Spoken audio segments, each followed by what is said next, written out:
It always begins with silence. Not the peaceful kind. Not the kind you get at the end of a long day, sitting on a dock with your feet dangling above the water.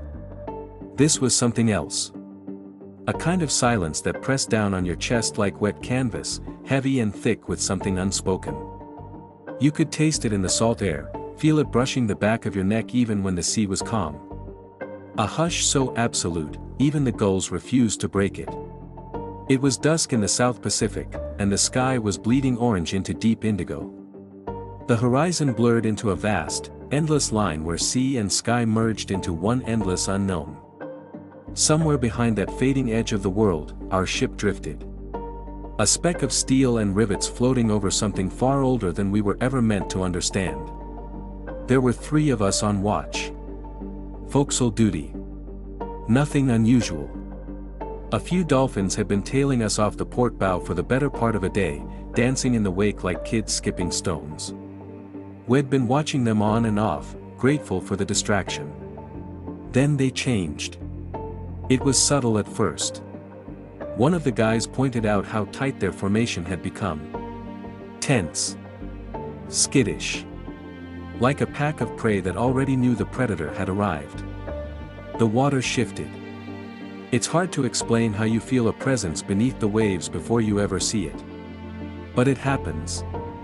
The sea draws back. Not literally, but emotionally, like a breath held by something massive just beneath the surface. And when it lets go, it does so without mercy. The first splash was thunderous, broad, deep, not like a fish breaking surface but like something displacing a volume of ocean. Then the dorsal fin rose, slow and deliberate, slicing through the darkening water like a blade. It was massive. Not a ripple. Not a trick of the light. 10 feet above the surface, casting a jagged silhouette against the twilight. Too tall for an orca. Too thick for any great white we'd ever seen. We didn't speak. No one dared to. One of the dolphins darted left, too slow. The beast surged. A flash of white underbelly, a gnash of dark muscle, and the dolphin was simply gone. The water erupted red. I grew up in the Florida Keys. I've seen tiger sharks, bulls, even a great white once, circling a fishing charter boat about 20 miles off Marathon. But this wasn't that. This wasn't any shark we knew. The head, when it surfaced, bore markings like a tiger, dark striations slicing across its pale snout, but it was the eyes that got me. Cold. Black. Set too far apart for the size of the skull. Eyes built not just to hunt, but to observe. To learn. It was feeding, but not frenzied. No. It chose the dolphin. Ignored the others. As though it was demonstrating something. As though it wanted us to see. The fin dipped back below. The water stilled. And we were left standing there, breathless, soaked in sweat despite the chill and the wind. Later that night, I tried to tell the officer on duty. He nodded, said nothing, and signed off on the watch log with a wordless grunt. A week later, I heard that sonar had recorded an object under the ship around that time, 25 meters long. 82 feet. But the reading was dismissed. Equipment glitch. Interference. The usual. But I remember. We all do. Not because we want to. But because the sea doesn't just take what it wants. Sometimes, it shows you what it keeps. And then it waits. For the moment you forget just how deep it can hide its secrets. The ocean doesn't care who you are. It doesn't care if you're a seasoned sailor with decades at sea, or a kid fresh out of training, still figuring out how to lace your boots. It doesn't care if you pray before you sleep, or curse the sky, or if you believe in science or superstition. Out here, under the sky that stretches like eternity, you are all the same, small. Temporary. One wave away from being erased. And yet, we go. We launch steel ships into its depths, drop sonar beacons and research capsules, send men and women into the brine with cameras and clipboards, searching. Mapping. Measuring.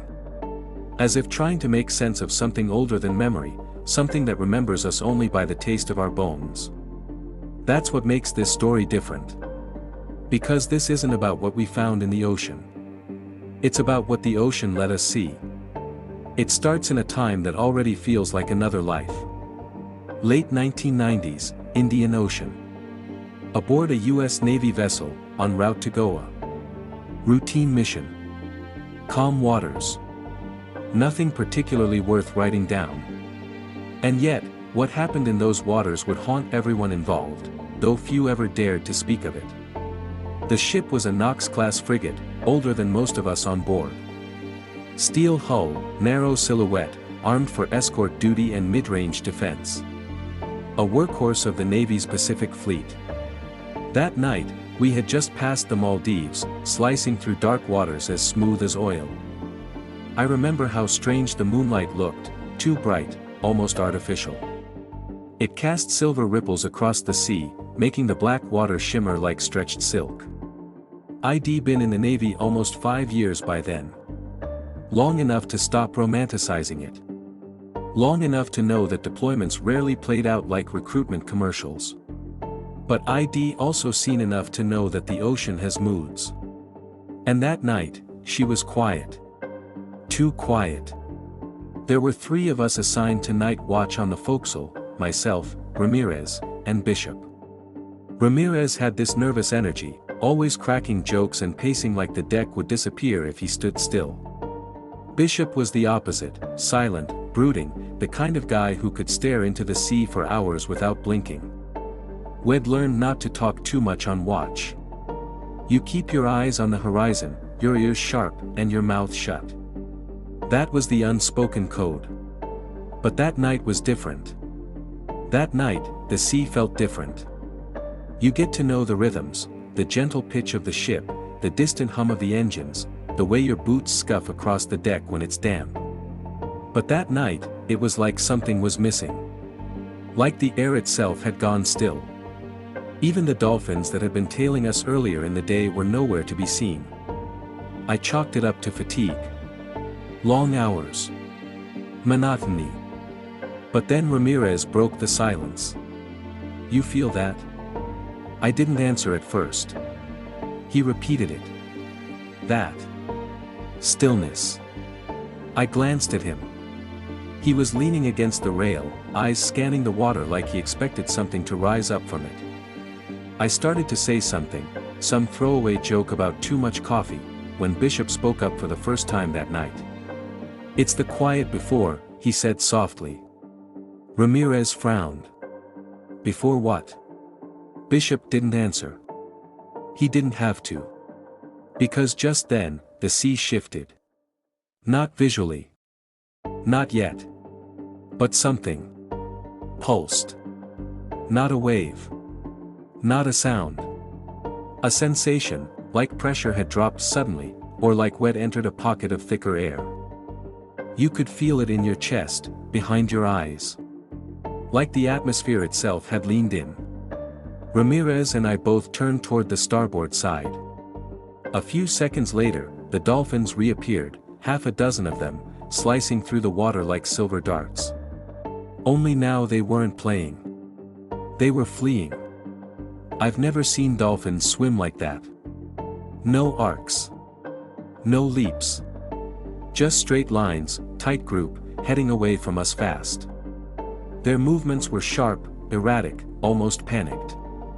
That's when we heard the first splash. Not the kind of splash you hear when a dolphin breaches. This was deeper. Louder. Like something enormous had surfaced just long enough to take a breath, and then gone back down. Bishop was already moving toward the deck rail, pulling out the binoculars. Ramirez followed. I stayed rooted, my instincts pulling tight like a coiled spring. Something in me didn't want to look. Something old. Primitive. The kind of fear that doesn't need a name. Then Bishop's voice, low and clipped, "It's not a whale." That's when we saw it. A dorsal fin, black against silver moonlight, rising from the water like the sail of a submarine. Smooth. Thick. Towering at least 10 feet above the surface. Too tall. Too rigid. Too wrong. We stared. The ship kept moving, engines humming beneath our feet, oblivious to the nightmare gliding parallel beside it. "It's pacing us," Ramirez whispered. And it was. Just far enough away to be barely lit.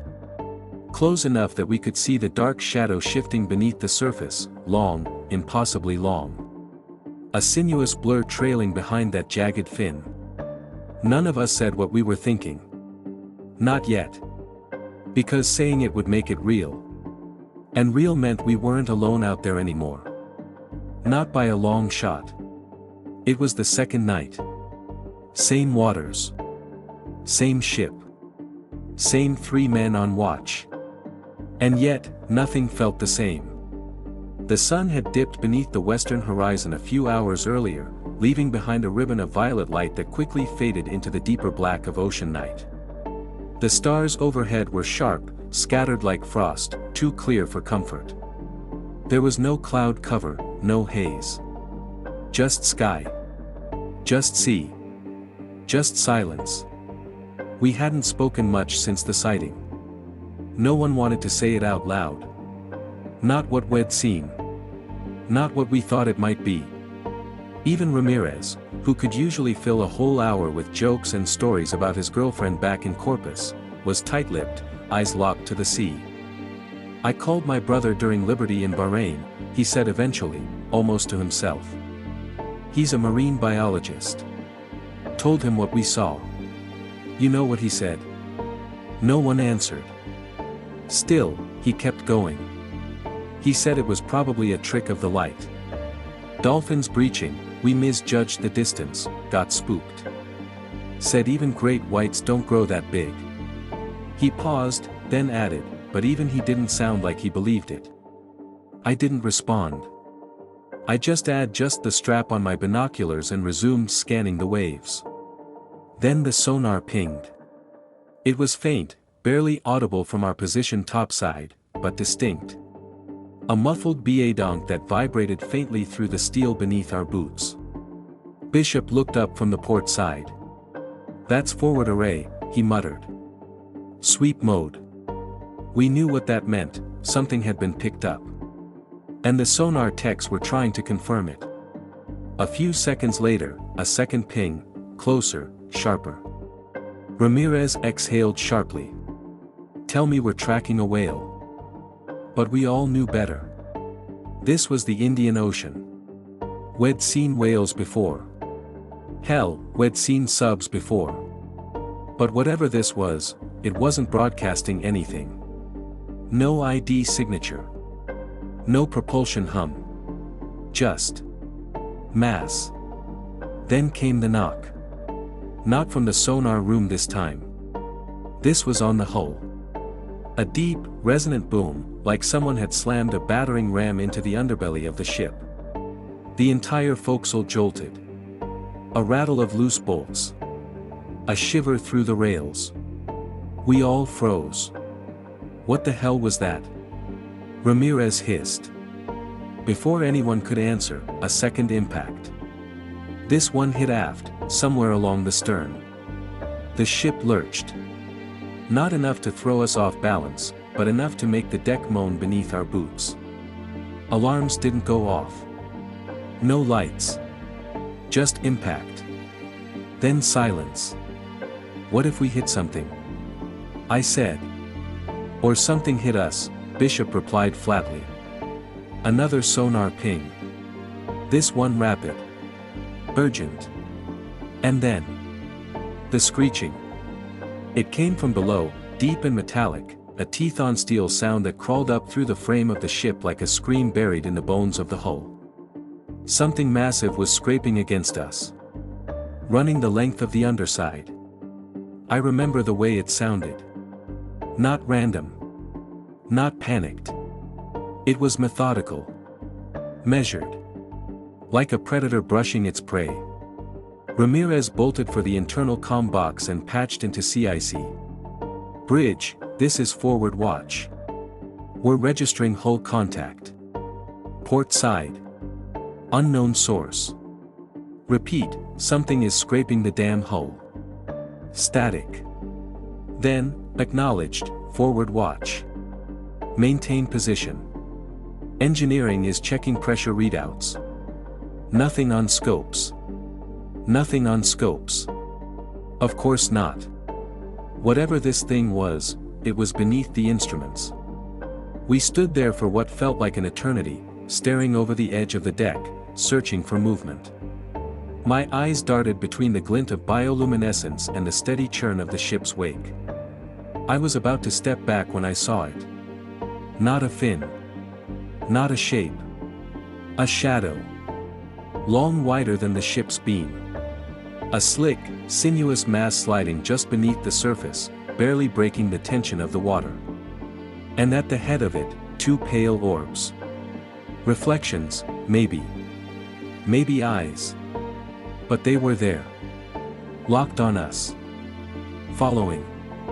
I see it, I whispered. Bishop stepped closer. Ramirez raised his binoculars, breath fogging the lenses. It's turning, he said. Coming around. And then, just 20 yards off the starboard bow, it surfaced. Only for a second. But long enough. A massive head breached the water, silent and slow. Wide and blunt, its upper jaw bristling with jagged, uneven teeth, each one the size of a man's forearm. Its skin was mottled, dark gray and sickly pale, riddled with barnacles and scars. Water sloughed off its bulk like oil. Its eye, yes, just one visible, was black and depthless, with no white, no iris. Just void. It didn't lunge. Didn't roar. Didn't attack. It watched. And then it vanished, descending into the deep with barely a ripple. Ramirez let out a shaky breath. What the hell was that? No one answered. Down below, we heard the sonar techs yelling. Contact just disappeared. Depth profile is gone, like it sank. Hard. Then silence again. Followed by another knock, soft this time. Like a warning. And just like that, it was gone. The rest of the night passed in a haze. Reports were filed. Officers pretended not to notice our pale faces, our trembling hands. Engineering claimed it was hull fatigue from a thermal shift. Sonar chalked it up to false echoes from thermal layers. No mention of a shadow the length of a submarine. No mention of the creature with eyes like black stars. They wanted it buried. But we knew. That thing. Whatever it was. Had come close. Closer than anything should have. And it wasn't just watching us. It was measuring us. As if trying to decide if we were worth the effort. After that night, I started carrying a flare gun during watch, against regulation. Because somewhere in that vast, cold dark, something remembered the taste of men. The days that followed felt wrong. It wasn't just the silence or the glances exchanged among those of us on the forecastle that night. It was the ship itself. The way she moved. The way she sounded. You get to know a vessel when you live on her long enough. The Knox-class frigates aren't graceful, no one would ever call them that, but they have a rhythm. A pulse. You feel it in the vibrations through your boots. You hear it in the pitch of the hull as it cuts through water. It becomes a second heartbeat, and you learn to trust it. But after that night, it felt like the ship was hesitating. Like something was dragging beneath us. Or maybe it wasn't physical, maybe it was in us. The crew changed. Conversations dried up. People kept their heads down. Rumors started, of course, but always in whispers. Always behind closed hatches. Then came the birds. At first, it didn't register. Just a few seabirds circling the ship. But we were hundreds of miles from any coast, well beyond where you'd expect to see gulls or terns. And yet, there they were, swooping in lazy arcs above the stern, or perched along the antennas like silent sentries. On the third morning, they weren't circling anymore. They were watching. Dozens of them now. Silent. Still. Not scavenging. Not fighting over scraps. Just waiting. Bishop noticed it first. Said it reminded him of vultures before a sandstorm, how they'd perch on wires, unmoving, as if reading the air. "Something's coming," he muttered. Ramirez laughed it off, but there was no humor in it. None of us had slept well since the sighting. The memory of that eye, black and unblinking, had embedded itself into our dreams. We didn't talk about it directly, but we all knew it was there. A shared weight we couldn't drop. Then, 3 nights later, a comms blackout rolled in. No explanation. Just a hard line from the bridge, external transmission suspended until further notice. We were instructed to limit internal chatter, maintain operational focus, and report any anomalies to CIC without delay. And we did, at first. Because things started happening. It began with the sonar crew. A kid named Donner, barely 20, fresh out of tech school, got pulled off rotation after collapsing mid-shift. They said it was exhaustion, dehydration. But someone in engineering swore they'd found him curled under his station, muttering the same phrase over and over. It blinked. No one asked what it was.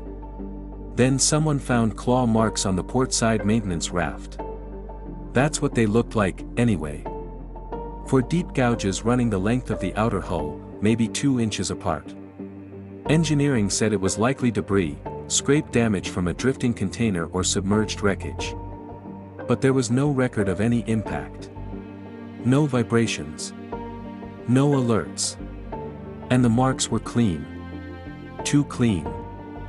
Ramirez and I went topside the next night, hoping the fresh air would clear our heads.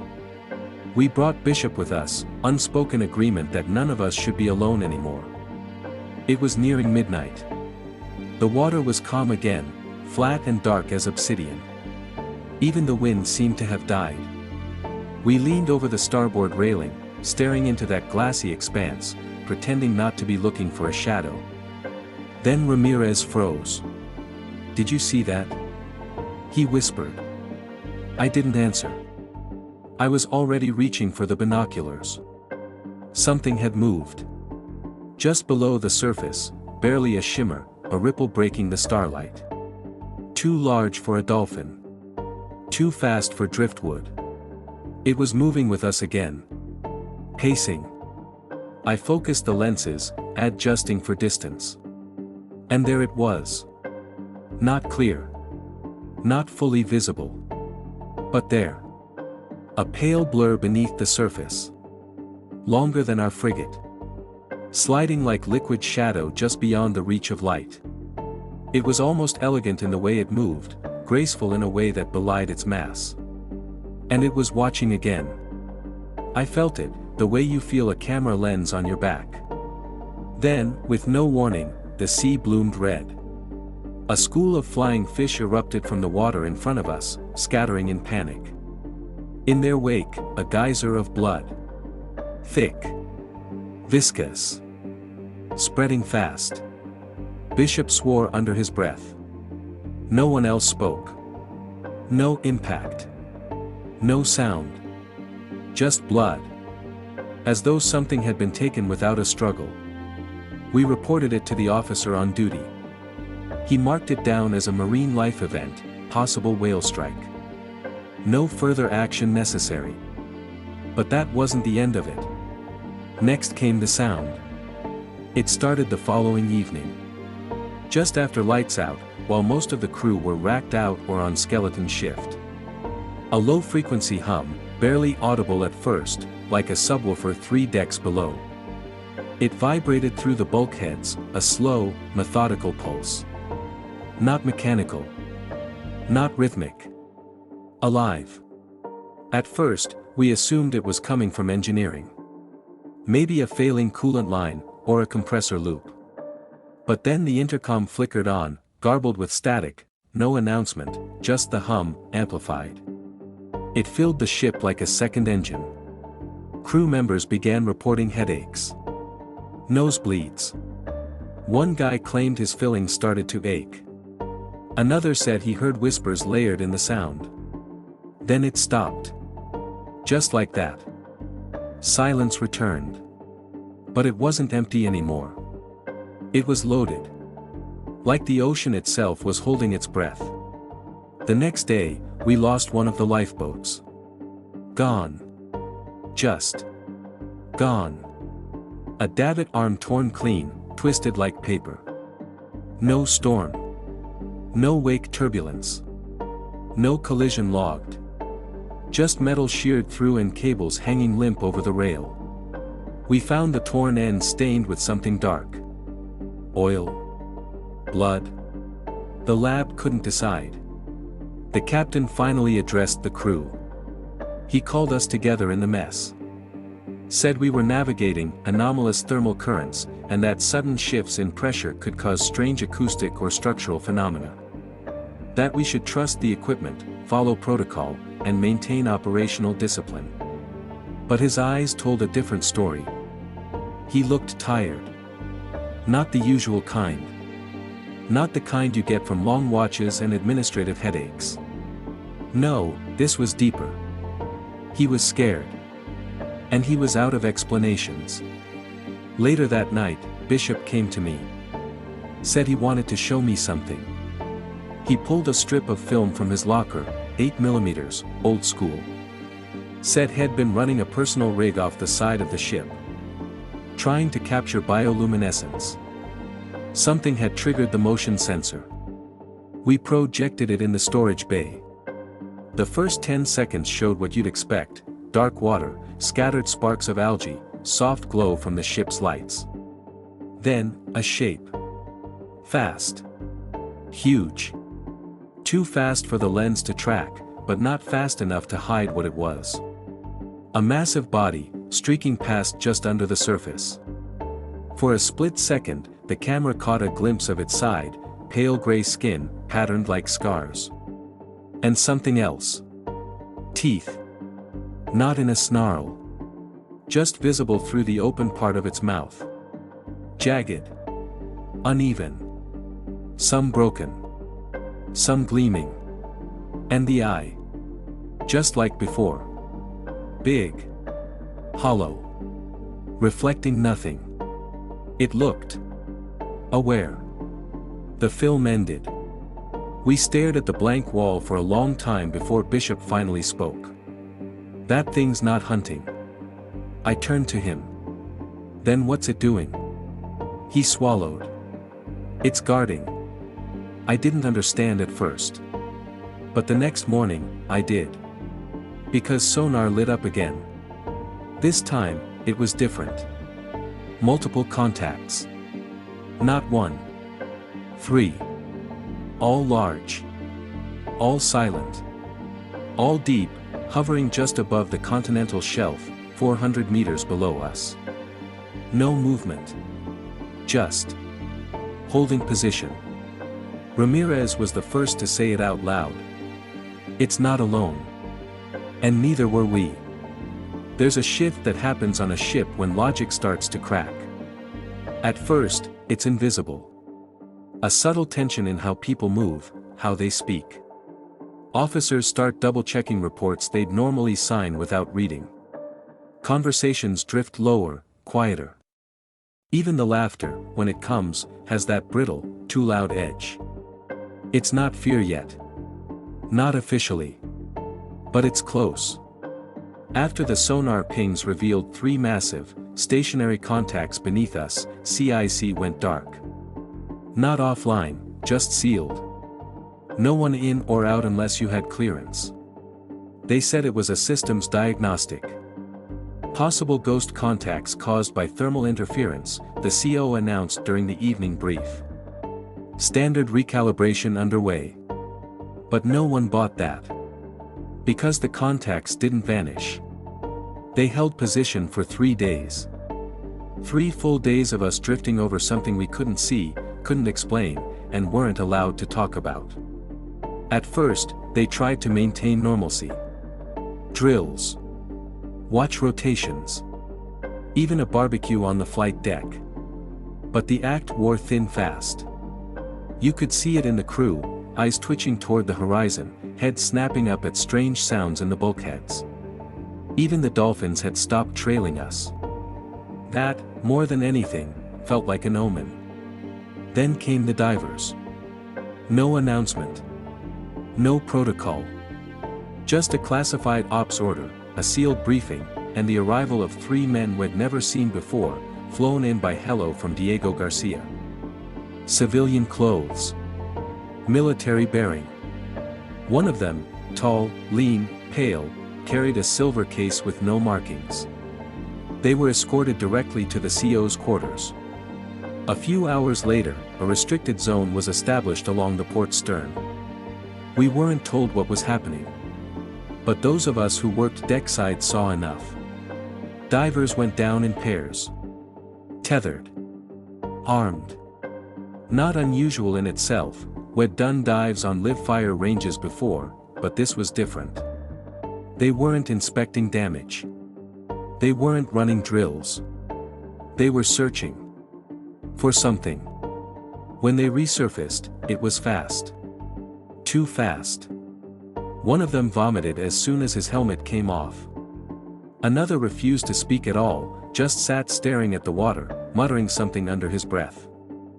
They left the ship at dawn. No debrief. No explanation. Just a fuel transfer, a comms blackout, and the sound of rotor blades fading into the sky. The next day, the contacts were gone. And that should have been the end of it. But it wasn't. Because a few hours later, we received an encrypted message from Fleet Intelligence. The CO read it on the bridge, then called a meeting with senior personnel. Ramirez and I weren't senior. But Bishop, quiet, unreadable Bishop, had friends. He got us a copy of a satellite image the message referenced. He handed it to me in the mess later that night. It showed a thermal signature, Southwest Indian Ridge, about 300 nautical miles from our current position. 3 heat blooms. Roughly equidistant. All moving in the same direction. Toward a deep water trench. The temperature differential didn't make sense. At that depth, water should be freezing. But these blooms were warm. The kind of warmth you associate with large bodies metabolizing energy. Whales, maybe. Or something else. Something bigger. I passed the image to Ramirez. He looked at it for a long time, then folded it into his pocket without a word. That night, I couldn't sleep. I kept thinking about that film reel. The sound. The blood in the water. The eyes. And I kept asking the question we'd all been avoiding. What survives at depth? The next day, I went below deck. Not on duty, just curious. Something had been bugging me ever since the first sonar contact. Something about the readings. The size. The shape. The way it moved, if it moved at all. I tracked down Ellis, a sonar tech ID trained with back in Norfolk. He owed me a favor. I can't show you the log, he said, eyes darting toward the hatch behind him. They've locked everything down. But you saw the data, I pressed. He hesitated, then nodded. It was clean, he said. No interference. No ghost echoes. 3 contacts. Each about 75 to 80 meters in length. No propulsion signature. Just mass and movement. He paused, then added, whatever they weren't machines. That gave me pause. You're sure? He looked me dead in the eye. They swam. I left without another word. That afternoon, I met with Bishop and Ramirez under the guise of routine maintenance near the aft storage bay. It was quiet there. Isolated. No prying ears. They knew what they were looking for, Bishop said before I could even speak. I blinked. Who? The divers. They weren't searching. They were confirming. He pulled out a folded paper. It was a grainy photocopy of a page from a scientific journal. Tracking deep water thermophilic species via satellite-based oceanic thermal imaging. A research article. Not Navy. Not classified. Civilian. The paper referenced a series of anomalous temperature blooms recorded in the Indian Ocean between 1991 and 1995. Each one appeared suddenly, moved against prevailing currents, and vanished without explanation. At least 2 had been large enough to register on submarine sonar. One of them had been located exactly where our ship had passed 2 nights before the first fin sighting. Ramirez exhaled slowly. So what are we saying here? That something that big is living down there? Like, now? I didn't answer. Because the real question wasn't if something lived there. It was why it hadn't surfaced before. Or worse, why it was surfacing now. That night, I took out an old naval biology textbook I'd kept from training. Flipped through pages of known marine predators, size comparisons, behavior charts, growth rates. Nothing matched. Even great whites, the biggest recorded ones, capped out at 21, maybe 22 feet. Orcas could go larger, but the fin structure was wrong. The head shape was wrong. The behavior was wrong. The thing we saw chose a target. It fed with purpose. It wasn't scavenging. It was testing us. Like a wolf sniffing a fence line. Like it had done this before. That's when I remembered a conversation I'd had with an old chief petty officer years ago during a weapons maintenance course. He'd served on a recovery detail in the early 80s, tracking down debris from a Russian trawler that had sunk under mysterious circumstances off the coast of Madagascar. He said they found the hull intact, but shredded. Not exploded. Bitten. At the time, I thought it was just sailor lore. One of those tall tales you get with too much rum and too many sea miles. Now I wasn't so sure. So I started digging. I used the limited access we had to archive Navy reports and began searching for any mention of unexplained hull damage, acoustic anomalies, or non-biological contacts. It didn't take long.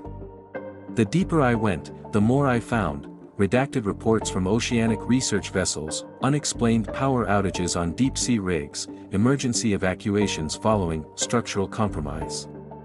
One entry from 1986 caught my eye. USS Stark, Acoustic Displacement Report.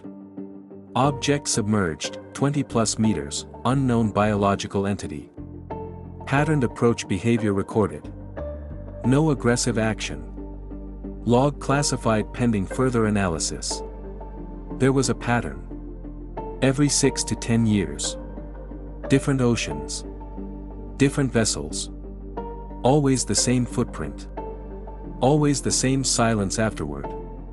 Bishop confirmed my suspicions the next morning. They're covering it up, he said. Ramirez frowned.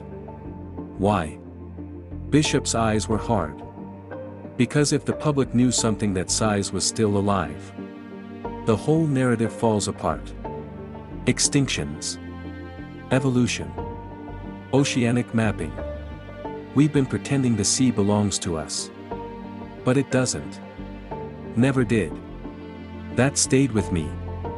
Not just the words. The conviction in his voice. We had been operating under the assumption that these creatures, if they even existed, were remnants. Relics. Accidents of survival. But what if they weren't? What if we were the anomaly? A blip in their deep time narrative? What if the Megalodon, or something like it, had never truly gone extinct?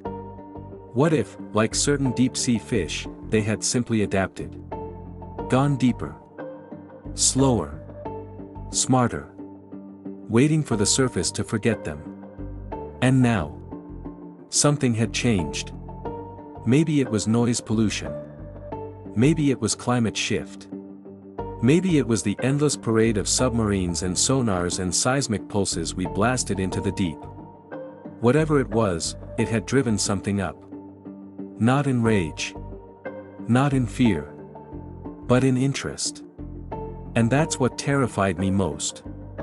Because nothing that survives at that depth for that long does anything by accident. It wasn't the sonar that finally changed things. It was the tag. 3 days after the triple contact vanished beneath the trench, we received a courier drop. Civilian craft. No insignia. Just a sealed black case delivered to CIC and signed for by the CO directly. We didn't know what it contained, not officially. But rumors started almost immediately. And then we saw it. The brief. Passed hand to hand, no paper trail. Copied from a senior officer's desk and slipped to Bishop by someone who wouldn't admit it aloud. It was a research extract, internal, not public. A debrief from a marine tracking expedition off Bremer Bay, Western Australia. The subject, a tagged great white shark. Female. Roughly 10 feet long. Healthy. Monitored by satellite-linked beacon for over 3 months. Until it disappeared. The beacon washed ashore 11 days later. That should have been the end of the story. But when researchers analyzed the data, something stood out. The shark's last recorded movements showed a sudden plunge, almost vertical, at an impossible speed. From 900 feet to nearly 1,900 in under a minute. But what made it worse was the temperature. The beacon recorded a jump in heat, from 46 degrees Fahrenheit to 78 degrees Fahrenheit. A shift only possible if the device had been swallowed. Swallowed by something warmer than the surrounding water. Something large enough to consume a 10-foot predator whole. And then carry the tag for over a week before expelling it. The conclusion? A larger shark. Not just a big shark. A much larger shark. The researchers dubbed it a super predator. It made headlines briefly, couched in cautious language, anomalous data, unverified assumptions. But behind closed doors, those watching the oceans knew better. Because this wasn't the only tag to vanish. It was just the only one we were allowed to see. Bishop looked up from the printout, jaw clenched. It's eating the apex. Ramirez shook his head. That can't be. A great white, swallowed whole. That's not a predator, that's a leviathan. He wasn't wrong. We started putting it together, events scattered over years, maybe decades. Sightings in Polynesia. Scars on deep-sea submersibles. Divers going missing without a trace. Warnings buried in ancient charts. Islands with names that didn't show up on official maps. Each a whisper. Each ignored. But the pattern was there. Something massive, deliberate, aware. And the ocean wasn't the only one watching. That same evening, a senior officer we barely knew, Commander Stratton, pulled me aside. Said he'd served during the late 80s aboard another Knox-class frigate. Similar route. Similar region. And something happened on that deployment. A comms blackout, mid-patrol. Lost power for 6 hours, he said. No explanation. Instruments came back online showing 20 meters of hull drag, like something brushed us at depth. I logged it. Got reprimanded for unsubstantiated reporting. He paused. Then they made us sign NDAs. He looked at me hard. You think this is new? It's not. It's just resurfacing. I asked him what he thought it was. His response chilled me. I don't think it's just one. And maybe that was the real twist. Not that something ancient still existed. But that it never stopped existing. That it had adapted, evolved. Multiplied. We'd assumed we were alone at the top of the food chain, simply because we mapped coastlines and dropped depth sensors. But the ocean never crowned us. We crowned ourselves. And the sea simply waited. That was the night I started dreaming of eyes. Huge, dark eyes watching from the depths, always just beyond the reach of light. Not hostile. Not curious. Patient. That's the part people don't understand about predators. They don't always chase. Sometimes. They follow. For miles. For years. For generations. Waiting. We didn't say it outright, not at first. Not even among ourselves. But the more we pieced it together, the tag data, the sonar profiles, the diving mission, the classified briefings, the harder it became to deny what had been circling us. It wasn't a ghost. It wasn't a myth. It was something real. Something old. And it had a pattern. We laid it all out on the mess table one night, quietly, carefully, after lights out. Bishop spread the thermal satellite maps. Ramirez brought notes from declassified marine surveys. I added hand-copied sonar readouts. There was a logic to it. A cold, alien logic, but logic all the same. The Bremer Bay tag incident suggested something immense had consumed a great white at depth, 1,900 feet, and retained body heat long enough to register at 78 degrees Fahrenheit. Not mechanical. Not volcanic. Biological. The satellite data showed 3 heat blooms days before our encounter, all converging near the trench system below us. All warm-bodied, all slow-moving, and all deep. Then there were the physical sightings, the dorsal fin that rose beside our ship like a sail, the slow breach, the eye. And finally, the damage, the lifeboat torn away. The metal clawed like tin. Too many pieces. Too consistent to dismiss. We began to build a theory, not the kind you find in textbooks, but the kind you whisper across steel tables in the dark. What if the Megalodon never died? What if it simply disappeared? It's not impossible. Carcarocal's Megalodon is believed to have gone extinct around 3.6 million years ago, supposedly due to a combination of climate change and prey scarcity. But extinction, at its core, is just absence of evidence. And the ocean is really, really good at hiding evidence. Less than 20% of the world's seafloor has been mapped in high resolution. The Mariana Trench alone is deeper than Mount Everest is tall. And while we've catalogued thousands of species, millions more remain unnamed, unseen, undescribed. The deep ocean is not empty. It's undiscovered. Now, take the Megalodon, apex predator, 60 to 80 feet in length, with a metabolism suited for warm water, a body capable of high-speed ambush, and enough intelligence to selectively hunt large marine mammals. What if it adapted? What if a small, isolated population sank deeper, following the whales, the seals, the squid, to colder, darker depths? Their bodies slowing, conserving energy. Their hunts becoming rarer, more deliberate. Over millennia, they change. Darker pigmentation. Reduced surface exposure. Eyes evolving to see in low light. Body temperatures regulated through deeper hydrothermal systems or latent biological insulation. And more importantly, behavior. Stealth. Silence. Observation. Because unlike us, the ocean doesn't forget. It remembers what works. That theory explained everything we saw. The precision of the attack on the dolphin. The scrape along the hull. The methodical breach. The sonar ping that never repeated. It wasn't just feeding. It was testing. And that's the most terrifying possibility of all. Not that a Megalodon survived. But that it's aware of us. Our patterns. Our sonar. Our weapons. It's learning. Waiting. And it's not alone. Bishop said it best, scribbled in the corner of a torn logbook page he left taped to the inside of his locker. We are not the first to patrol these waters. We will not be the last.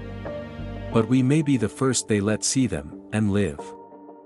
The next morning, CIC issued a route correction. No explanation. Just a gentle veer westward, away from the trench. Engines were throttled down. Sonar was kept off active sweep.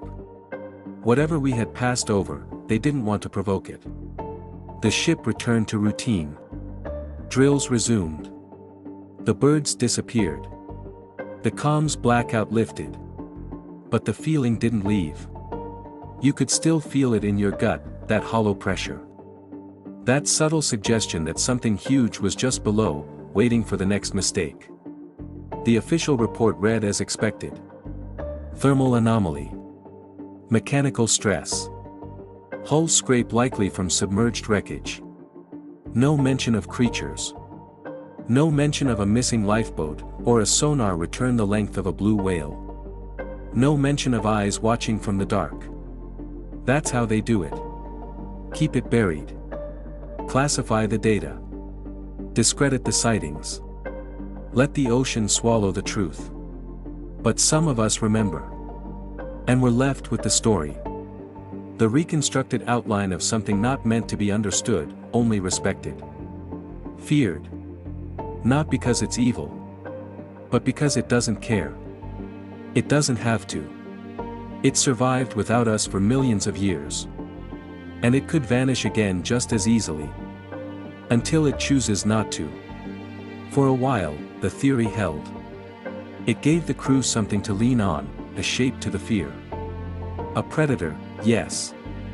A monster, maybe. But one that fit. One that could be explained, even if the truth was suppressed. But the cracks started showing.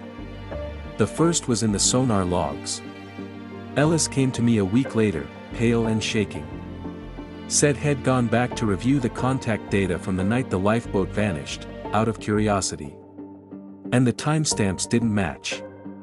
The sonar return, the one we believed marked the creature's approach, was before the lifeboat was torn away. By a full 20 minutes.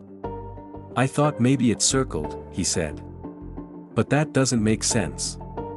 The trajectory's all wrong.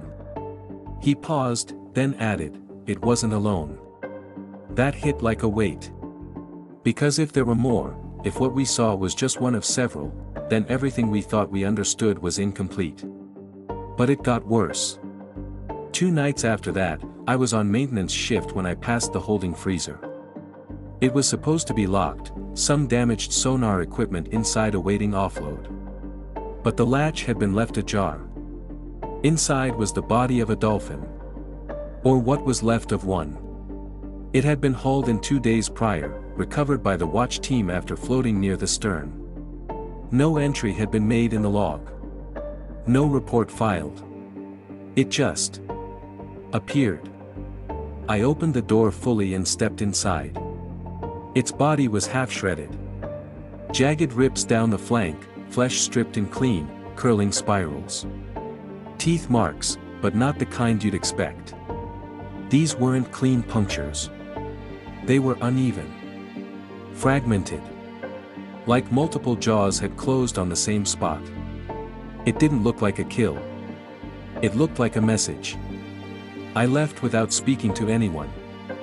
Back in my bunk, I lay awake for hours, staring at the ceiling. I kept thinking about the sound. That low, vibrating hum we heard on the hull, the one they said was a thermal pipe misfiring. But it hadn't been mechanical. It had felt alive. I dug up old training files on aquatic communication, whale calls, echolocation, long-range signaling. The hum matched none of them. Except one. Not officially logged, but passed around in whispered rumors among submarine crews. A pattern picked up occasionally in the deep, low-frequency pulses, spaced like speech. Too long for whales. Too regular for tectonics. No source ever confirmed. They called it the deep language. Whatever made the sound beneath our ship that night, maybe it wasn't hunting. Maybe it was calling. Ramirez started unraveling next. He stopped showing up to watch. Stopped cracking jokes. One night I found him on the flight deck, staring out into the black, hands clenched so tight his knuckles had gone white. "They're not predators," he said. Not like we think. What, then? He swallowed. Scouts. I didn't ask him to explain. I didn't want to know. But the doubt had taken root. Because if this wasn't about survival or territory, if the sightings were increasing, if the sonar patterns were language, if they were watching us, learning us, then maybe the real question wasn't what we saw. It was what they were planning. That's the part they want put in reports. The part that gnaws at you months later, long after you've stepped off the ship and buried the uniform in the back of your closet. Because the ocean doesn't give up its secrets. It just shows you glimpses, then leaves you with silence. And if you stare at that silence long enough, it starts to stare back. I used to think the scariest part of the ocean was not knowing what was down there. Now I think it's knowing just enough to realize you'll never understand it. You leave the service eventually. Sooner or later, everyone does. Some with medals. Some with scars. Most with memories that don't quite fit into ordinary life. Mine are quieter than most. No battles. No gunfire. Just the image of something massive sliding beneath a steel hull in the dead of night. The sound of a dolphin screaming. The way silence can press against your chest like it's alive. You try to talk about it, sometimes. People laugh. Or nod politely. Or change the subject. But there's a look they get, like they're imagining it. Like some part of them knows you're not lying. They just don't want it to be true. And maybe that's the smart response.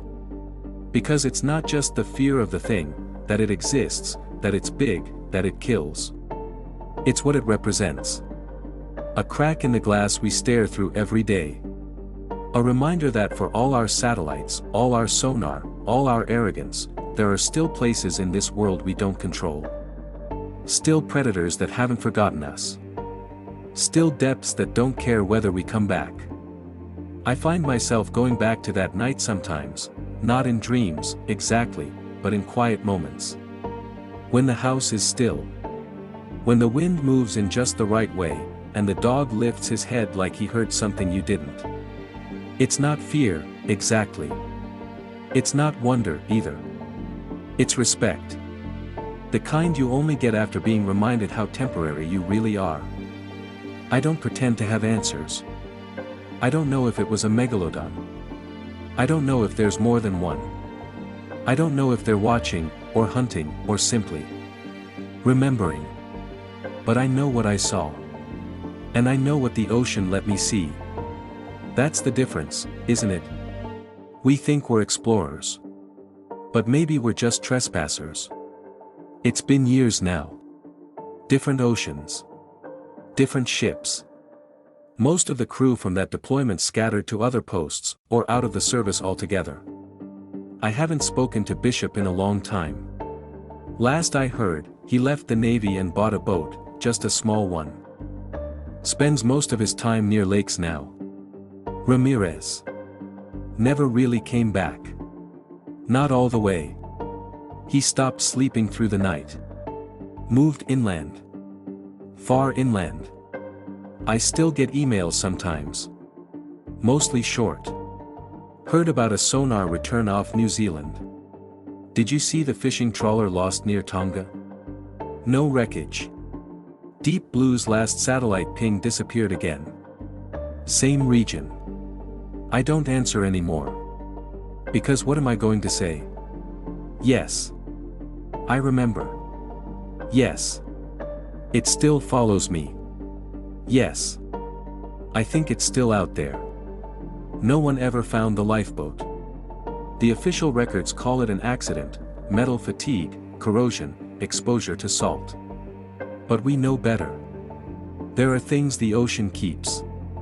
Things it doesn't give back. And once in a while, it lets something rise, just long enough to remind you that the surface is thin. That the silence between waves is not empty. It's listening. Waiting. There are nights I still wake up with seawater in my lungs. Not real, of course.